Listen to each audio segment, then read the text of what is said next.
Over the last few years, the iPad has gotten better and better. And in this video, we're going to talk about what to consider when purchasing a new or used iPad, how many layers each of those iPads get in Procreate, and I'll rank which used iPads are worth investing in from best to worst.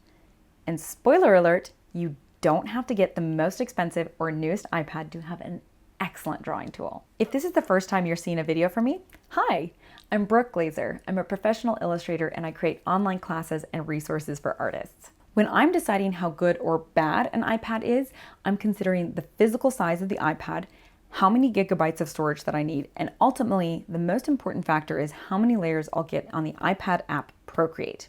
Now, if you're new to digital art, Procreate is the most popular professional drawing app on the iPad. There's a lot of great iPad drawing apps out there, but Procreate is my absolute favorite. I create all of my client and personal work in Procreate. It's the best app. Now, this is important because Procreate limits the size of your canvas so that the app runs smoothly and that it doesn't crash. And that means in some iPads, you're not going to be able to get as many layers as you can in other iPads. Now, as of this video, Procreate is currently compatible with any iPad that runs iOS 14.4 or newer. They keep an updated list on their site at procreate.art/FAQ, and there's a whopping 25 iPads that they work really hard to support. However, not all of those iPads are Apple Pencil compatible, which is very kind and generous of Procreate to keep support for those. But in this video, we are not even going to talk about any iPad that is not Apple Pencil compatible, because it's the difference between trying to write on a Post-it note with a big crayon and trying to draw with a fine tip mechanical pencil. The experiences are just not even comparable. Now, naturally, you may be wondering, do you need the Apple Pencil or can you get away with another stylus? Because those suckers are expensive. And I wish that I could tell you that any old stylus will do, but really, truly, the Apple Pencil is essential to the drawing experience. So if you need to wait to save up money to buy that Apple Pencil, I would recommend waiting. Or if you need to factor that into your budget of which iPad that you can afford comfortably, do that. You can look for used Apple Pencils on secondhand markets like Facebook Market as well, so that's another option. Keep in mind that there are two versions of the Apple Pencil. There is the first generation and second generation. And when you buy an iPad, you need to buy the Apple Pencil that is compatible with that iPad. You can't buy the newest iPad and get the first generation pencil. They won't work together. I know, it's dumb. Just triple check that you're getting the right pencil for the right iPad before you purchase. Okay, so that still leaves us with a lot of iPads to choose from before we can rank which ones are best. And the next factor that you need to consider for yourself is the physical size of the iPad that you're interested in. So Apple makes 4 different iPads. They have the iPad minis, which are very tiny. They're extremely portable, and they're also very, very affordable. They've got the regular iPad, which is just a cheap, basic version of the iPad. It's a medium size, very affordable. There are the iPad Airs, which are a step up fancier than the regular iPads. They're actually a really great value. And then there are the iPad Pros, which are the top of the line iPads. They've got the largest screens. They are great for professionals. Now, I know that might be a lot to wrap your brain around, all these different types of iPads, but there's models in each of those types of iPads that make excellent drawing tools. There is no right or wrong answer to what physical size you should choose for your iPad. This really depends on personal preference. So if you use the iPad heavily every single day, you're likely going to want the largest screen size that you can get. And personally, I wouldn't want to work on anything smaller than 12.9. And most professional illustrators that I've talked to feel the same. Most, but not all. That said, if you use the iPad more casually or if you prioritize portability, you probably don't need the biggest size.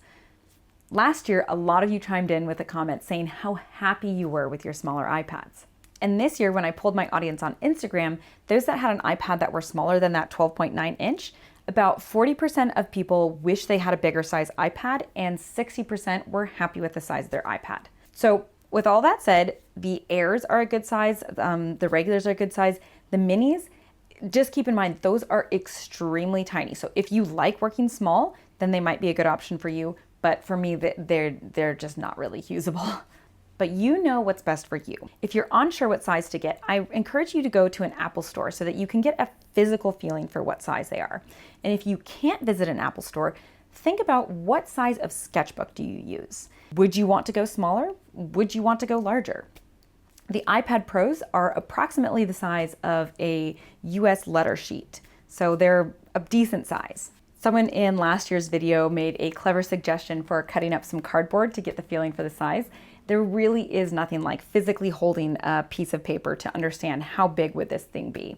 And you can think about, hey, would this fit in my bags? Just those are the things to consider when talking about the physical size.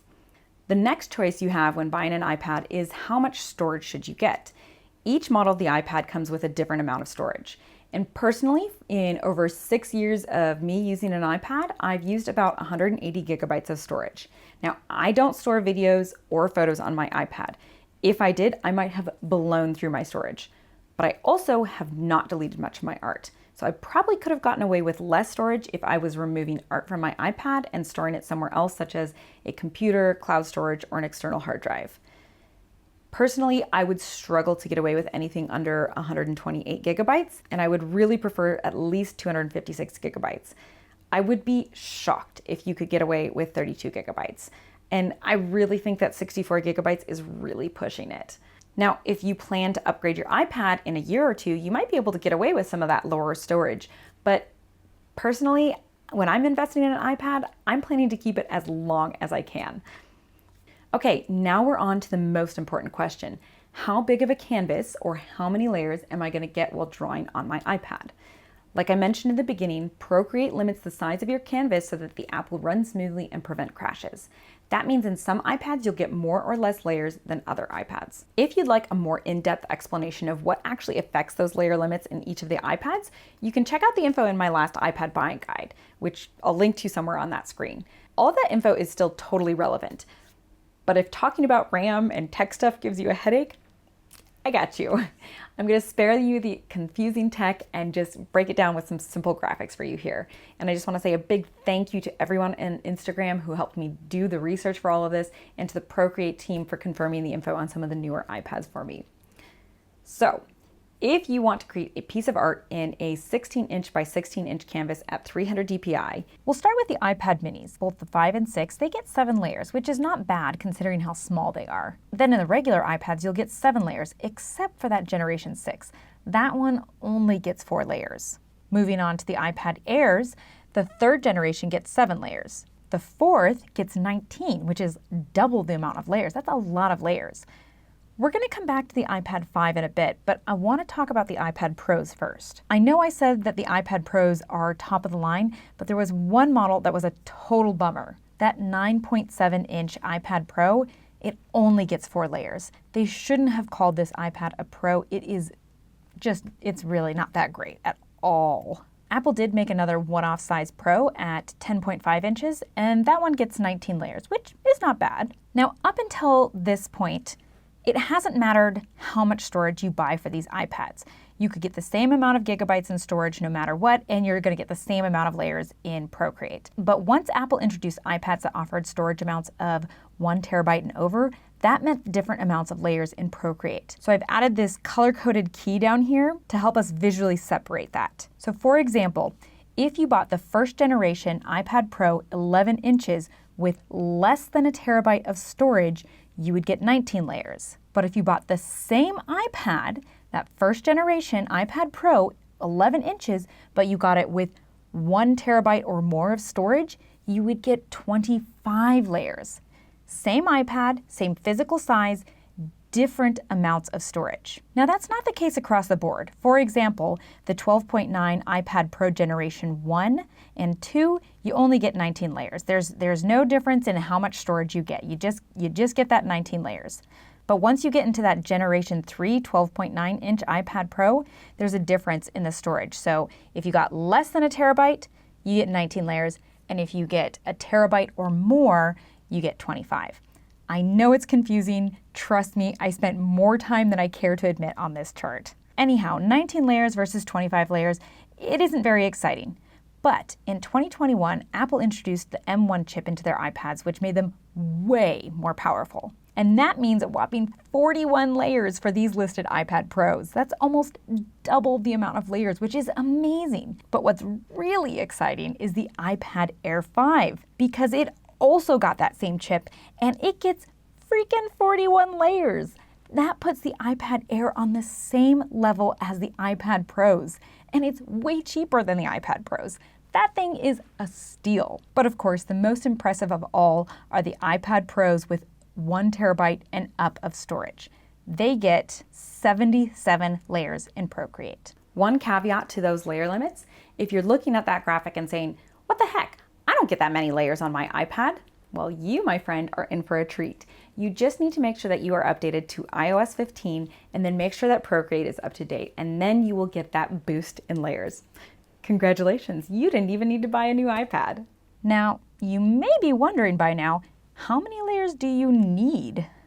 So naturally, more layers are always better, but those 1 and 2 terabyte iPad Pros are pricey. The truth is you can absolutely make beautiful art without lots and lots of layers available. In fact, it hasn't been until the last year that limit layers in Procreate have dramatically increased. And artists have been creating amazing art on the iPad for years. I had the first generation iPad Pro for 6 years, and I used between 6 and 14 layers because I worked on really large canvases, and I was absolutely able to make professional quality work. If you can't afford the most expensive iPad, just know that I have plenty of friends who are professional illustrators who have older iPad models and can absolutely still do their work. So if this is your first iPad or you're just a hobbyist, you really don't need that highest model. That said, if you are a professional artist, you're going to have a better idea of how much of a difference those extra layers are going to make for you, and that's the calculation that you've got to make. I'm just sharing what I think is best here.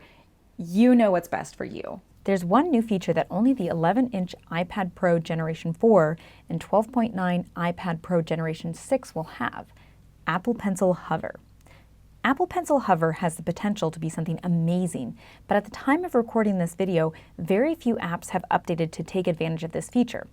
In the future, this feature could be amazing, but as of right now, I can't honestly justify paying more for those iPads. That said, because these are fancy new iPads, it's knocked down the price of the last generation iPad Pros. That's the 11-inch iPad Pro 3 and 12.9 iPad Pro 5. And they get the same amount of layers in Procreate as these fancy new iPads. So right now, it's made those iPads very appealing in price. And before we rank the iPads, I want to touch on one last factor: screen brightness. So that 5th generation 12.9 size iPad Pro and both the 11-inch and 12.9-inch 6th generation iPad Pros have screens that get about 25% brighter than other iPad models. So Apple says those 3 iPads get 1,000 nits of brightness compared to 600 nits on the 4th generation iPad Pro and 500 nits on this year's 5th generation iPad Air. For me, this is actually a pretty big deal because I like to work outside. And if you've ever wanted to work on your screen outdoors in the sun, you know that can be a little bit of a fantasy.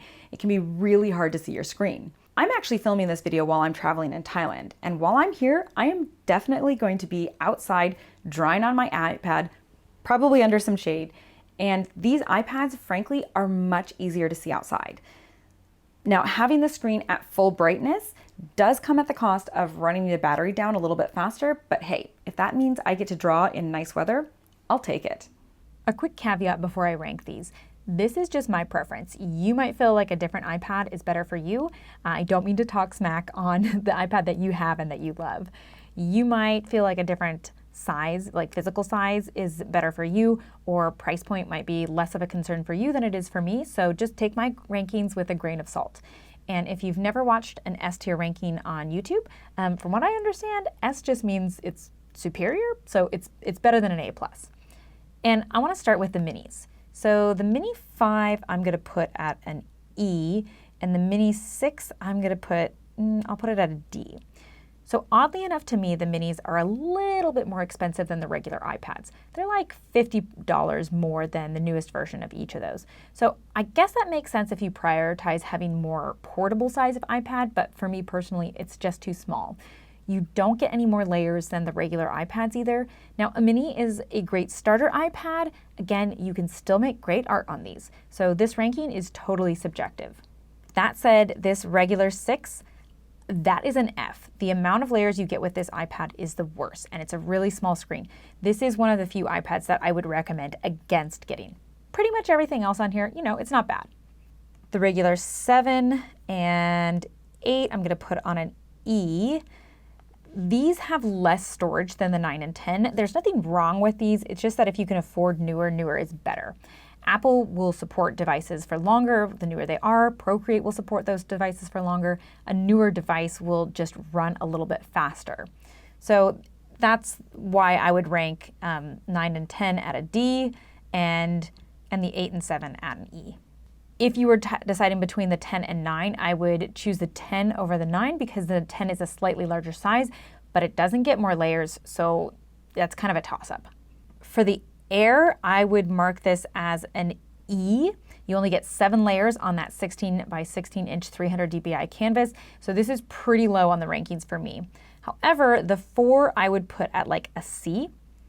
It's a decent size, it gets a decent amount of layers.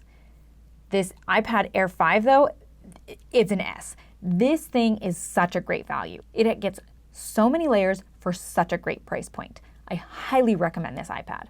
Of course, if you can afford an iPad Pro, get one. But if you can't, this is the next iPad that I would recommend. Now in the pros, this 9.7 is bad.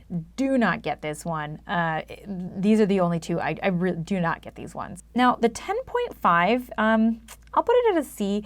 This is the lowest C that I would recommend. The iPad Air 4 is actually better than this one. It's got a slightly larger screen, it's newer, and it's got a better chip. I would definitely recommend this Pro over a regular or a mini though. Now in the 11-inch iPad Pros, we'll start with the first generation less than 1 terabyte. Now this one is kind of a toss-up. It's hard to say whether I would choose this one over the iPad Air 4 or not. I'd say they're actually about equal.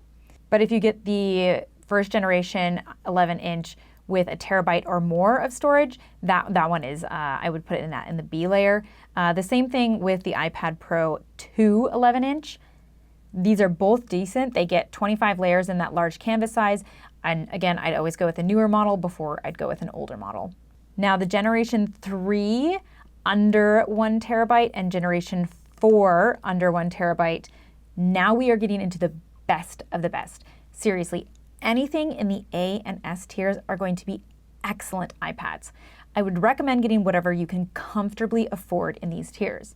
The difference between this 4 and the 3 is that the 4 is going to have that Apple Pencil hover. It's only available with there. But that's the only difference between them. They get the same amount of layers in Procreate. So in the future, this generation 4, it might be awesome, but as of the recording of this video, it's just more expensive with no additional features. So the 11-inch iPad Pro 3 with 1 terabyte or more of storage, that's going in the S tier, and so is the 4. But I'm going to be honest, I'm putting these into the S tier because they get the most layers in Procreate. Personally, I think that's overkill for most people. The under 1 terabyte models are going to be a lot more affordable. So moving on to the 12.9-inch iPad Pros. So the first generation, I'm actually going to put this in the C tier, and I'm actually going to put it underneath the iPad Air 4 and the first generation 11-inch. This iPad is actually older than those two. This one was released much later. This iPad Pro is just no longer quite as good. It's a lot slower. I had this one for about 5-6 years. It's an excellent iPad, but there's just much better, newer ones.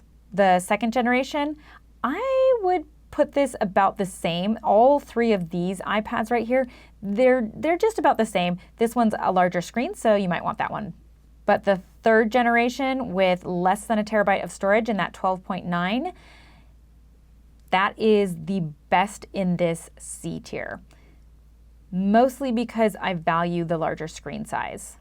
Now the third generation with 1 terabyte and up, that is going to be in the B tier. And the fourth generation, it doesn't matter how much gigabytes of storage you get in that one, it's the same. These get the same amount of layers as the 11-inch models, but they have bigger screens. They have similar chips as well, so these are all pretty comparable. Now the 5th generation 12.9 iPad Pro with less than a terabyte of storage, I'm putting this in S tier. This is the model that I personally use. It doesn't get the most layers, it's one step down. It won't have that Apple Pencil hover feature, so that's also a thing. But because it's no longer the newest iPad, it makes it a great deal for the price that you'll pay. I am thrilled with this iPad. The 5th generation with a terabyte or more, I'm gonna put that in the A tier. Honestly, this could be an S tier as well.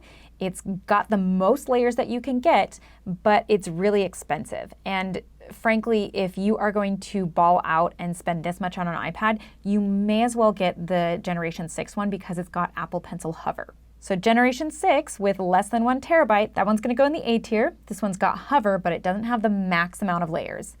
And the 6th generation with a terabyte or more, well, this one has got the Hover, it's got the most layers, and it's going to be the most expensive iPad that you can get. So I would ask yourself, do you really need all of those layers? Do you need the most expensive iPad? And you know what? The answer might be yes for you. In conclusion, remember, having fancy, expensive tech doesn't make you a better artist. You can absolutely make incredible art on the basic iPad models. But if you would like to level up your art skills, I've got some very popular courses that may be helpful for you.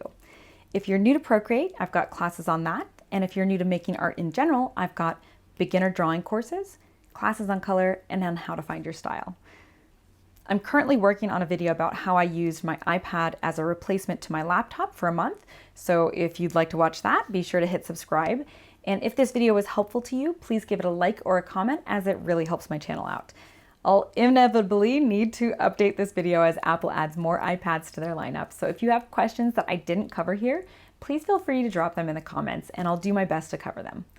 Thank you so much for spending your time with me, art friends, and I hope that this video was helpful, and I'll see you next time.